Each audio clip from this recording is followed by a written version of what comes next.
As human beings, we're really good at making life more complicated for ourselves. So in this video, I'm going to take you through 9 things that I quit to simplify my life so that you can do the same. So habit number 1 that I quit was following what's trendy. I don't think I've ever followed clothing trends, as you can probably tell, but I'm much more likely to follow technology trends. So a new phone, new laptop, or some technological thing that helps make life easier. One such thing is smartwatches.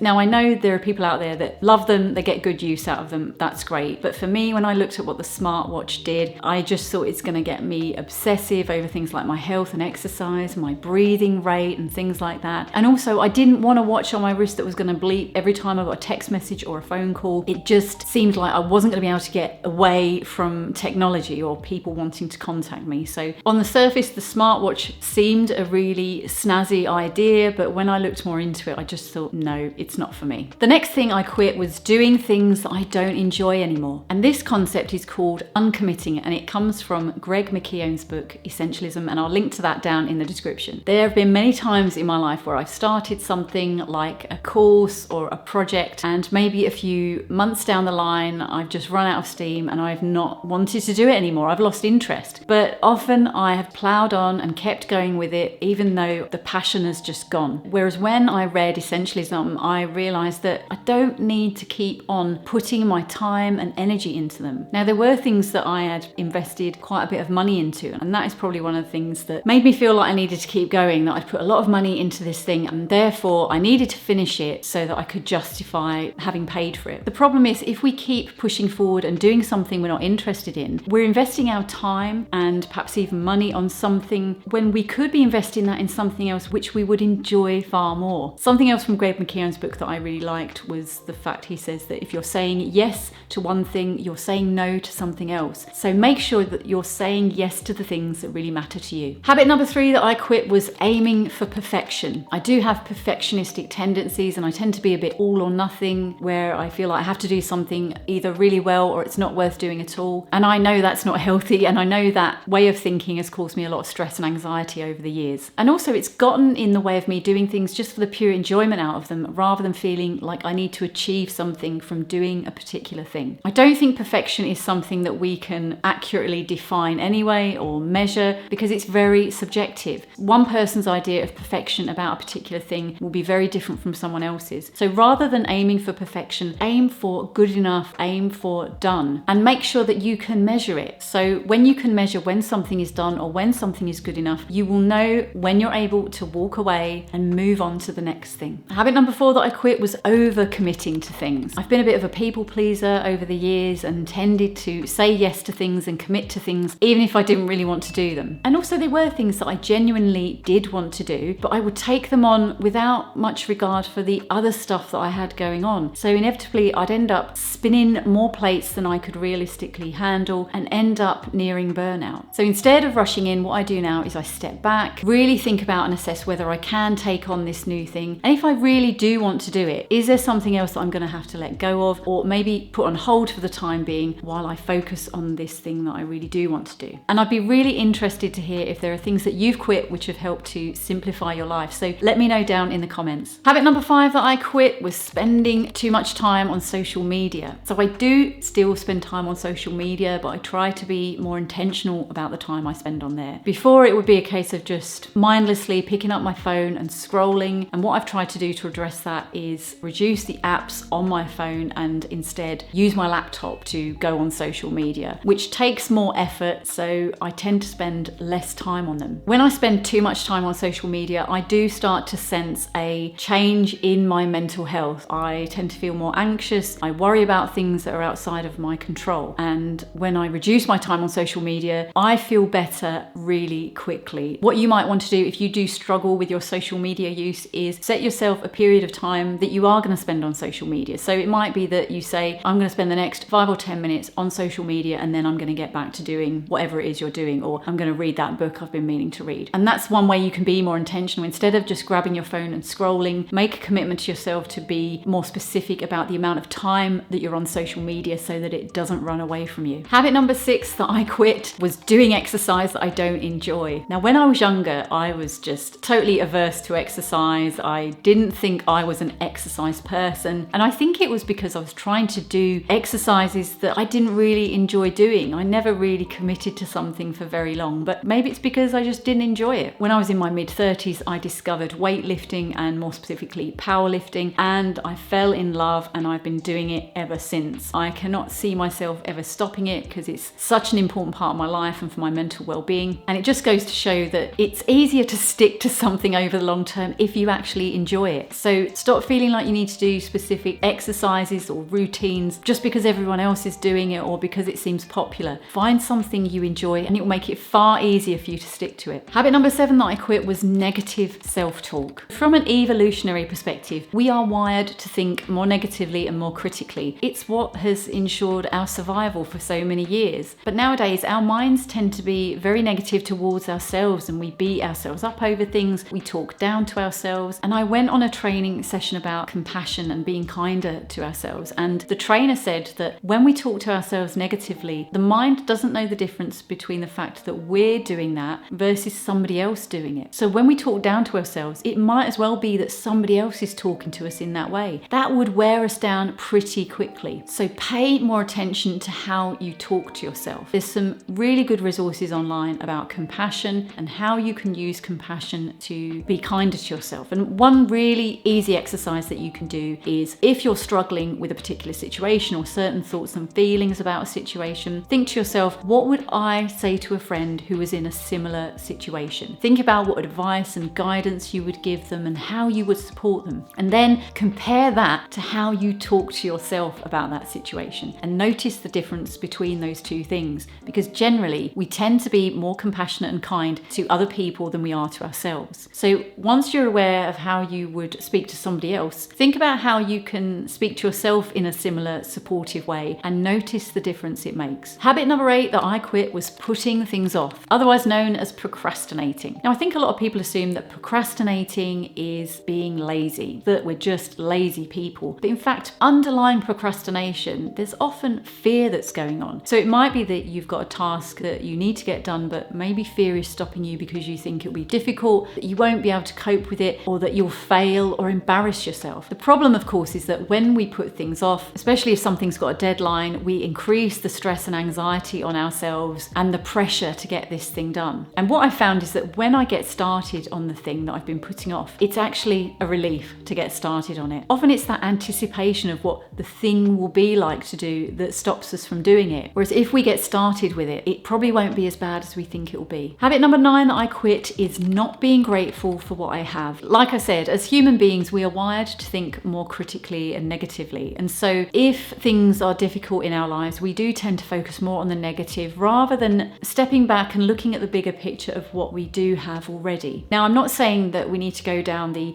toxic positivity route of just trying to be positive when life is really challenging. This isn't about that. Often I found that if I get wound up about something or annoyed at something really small in the grand scheme of things, when I step back and think about what I do have, it gives me a greater appreciation for that and it helps to put the thing that I'm worrying about into perspective. So a lot of these things that I've quit that have helped simplify my life have also helped me to reduce my stress levels. And if you'd like some simple living tips that will help you to reduce stress, then check out the video that's on the screen now. Thank you so much for watching. Take good care and I'll see you again soon.